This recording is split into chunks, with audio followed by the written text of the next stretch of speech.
So as a project manager, I'm very organised. I wouldn't survive if I wasn't. I guess the sad part is that everything in my life becomes a project. Every relationship, every situation, everything is a project.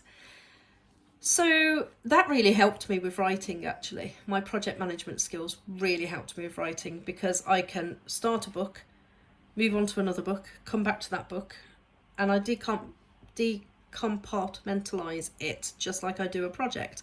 So I can sometimes have a few projects in tandem, and if one goes on hold, I'll start working on another project and then have to come back and pick that project up. So these skills have really helped me with my writing, and so it did with scheduling.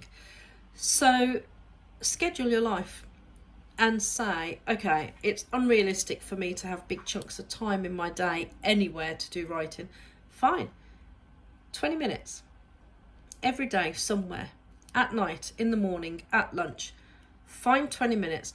When your husband or your wife comes home, say, right, when you come home, I just want half an hour to myself. You have the children, and go hide somewhere or go to the library. Sometimes getting out of the house helps. So scheduling that time when the library is open, and then just go and sit in the library. J.K. Rowling sat in a cafe. Find a spot to do it.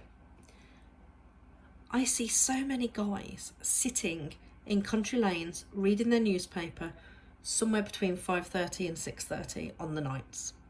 And the reason they do that is they tell their partner that they're working late just so that they can sit and read the paper in the car for half an hour or an hour, just to have that time alone to themselves. I think it's very deceitful and sneaky, because that's also when kids play up and the woman's desperate for the man to come home and help. So get out of the house, go and hide in your car, sit and write for 20 minutes, 30 minutes. Find and schedule that space. And if you really can't do it in the week, or 20 or 30 minutes is hard for you because just as you get into it, your time is up, do weekends and say, okay, I'm going to have half a day or 3 hours or 2 hours, and schedule it in twice a day. I can do 2 hours early on a Saturday and 2 hours later on the evening, and then I've got the kids all day, and do that. Or what I did was I part scheduled it in that I would do this whenever they fell asleep.